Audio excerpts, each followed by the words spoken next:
Otro beso de Judas para el pueblo cubano. ¿Cómo están, amigos? Bienvenidos a Noticias Importantes. Esperamos sus opiniones en los comentarios. Comenzamos. Es probable que el líder de la Iglesia Católica, de cara a los medios, hable del embargo, pero la naturaleza de su encuentro con Díaz-Canel fue por otra cosa, que nada tiene que ver con quienes sufren dentro de la isla. Esto es muy decepcionante, ya que muchos cubanos teníamos la esperanza de que el Papa Francisco haga entrar en razón a Miguel Díaz-Canel. Mucha gente anda decepcionada por esto. Por estos días con la visita de Miguel Díaz-Canel al Vaticano y su encuentro con el Papa Francisco. Consideran que dicho encuentro no debió ocurrir y hasta rasga sus vestiduras por la vergüenza que les produce ver al Santo Padre estrechar la mano del mediocre dictador antillano. Al parecer, esos que hoy critican el lamentable papel que está jugando la Iglesia Católica en la crisis cubana esperaban una postura diferente. No cabe duda de que entre los males nacionales, la ingenuidad ocupa un lugar preponderante dentro de la isla. Desde enero de 1959, nada ha hecho la Iglesia en ninguna de sus denominaciones para modificar el desgraciado destino de Cuba.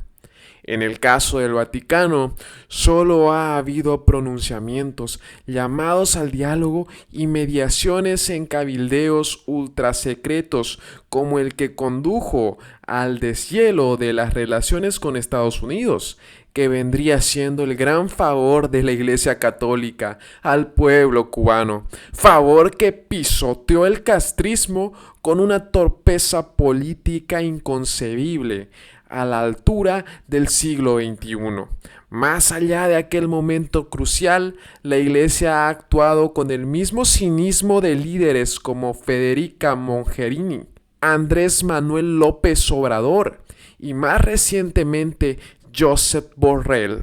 La visita del Papa Juan Pablo II a la isla en 1998 suponía un nuevo comienzo entre la Santa Sede y un régimen que, apenas ascendió al poder, declaró la guerra a la fe, persiguiendo y discriminando a sus practicantes. Su santidad vino y se fue. La relación Cuba-Vaticano fue retomada y hasta la fecha, una serie de acontecimientos han demostrado que la Iglesia está con el gobierno, no con los ciudadanos, no con los cubanos.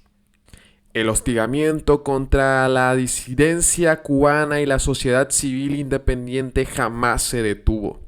Durante los años transcurridos entre la visita de Juan Pablo II y el encuentro de Díaz-Canel con Francisco, fueron fusilados 3 jóvenes por secuestrar una lancha. Aconteció una primavera negra. Fueron asesinados los opositores Oswaldo Paya y Harold Cepero. Aumentó la violencia política contra los disidentes. Ocurrieron las protestas del 11 de julio del 2021, que llenaron las cárceles de los presos políticos y varios ciudadanos pacíficos han sido obligados al destierro por sus ideas políticas diferentes. Todo ello ha sucedido ante la mirada impasible de la Santa Sede, que no dudó en extender una invitación al gobernante que ordenó disparar contra su propio pueblo. Peor aún, horas antes de la reunión de Díaz-Canel y el Papa Francisco, la seguridad del Estado arrestaba e instruía cargos falsos a una reconocida académica por salir a caminar pacíficamente con un cartel, en protesta por las constantes violaciones a los derechos civiles más elementales. El mismo día del encuentro en la Ciudad del Vaticano, la familia de José Daniel Ferrer exigía fe de vida del opositor, que no ha sido visto por su familia en casi 100 días. La represión en Cuba es cada vez más intensa.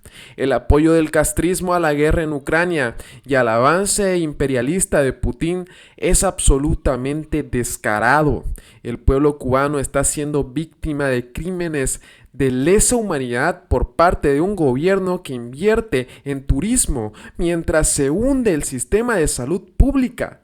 Pero el Papa Francisco prefiere hablar del embargo, tal como Borrell prefirió hablar de negocios y dejar sobre la mesa el tema de los presos políticos y el irrespeto a los derechos humanos en Cuba. Para el alto comisionado de la Unión Europea, como para el cardenal Beniamino Stella, quien visitó Cuba en enero pasado y transmitió la voluntad del Papa Francisco de que fuera decretada una amnistía en favor de los presos políticos, el grave problema de la represión en Cuba cabe en un pronunciamiento.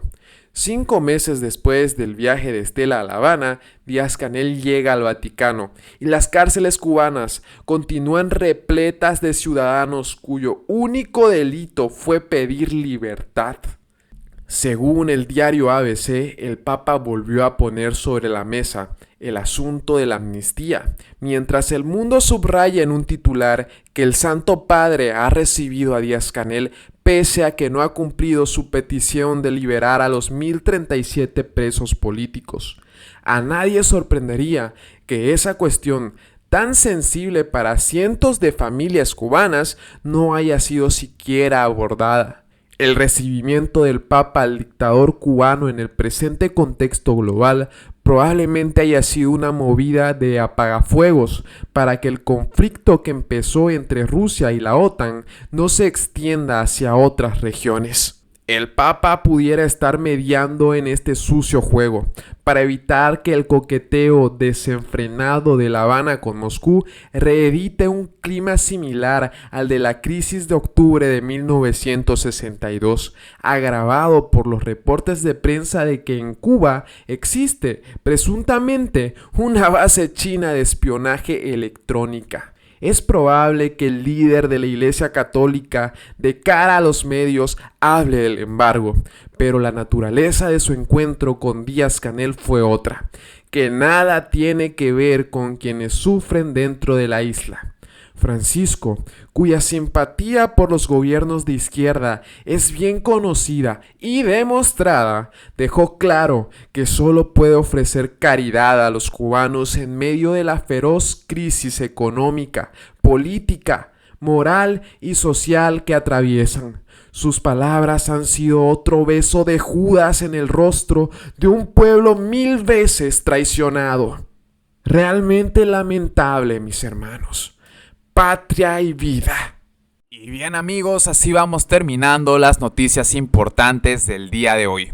Por favor, nos ayudarían mucho compartiendo las noticias, para así poder llegar a muchas más personas con la verdadera realidad en Cuba. Patria y vida, mis hermanos, nos vemos en el siguiente informe.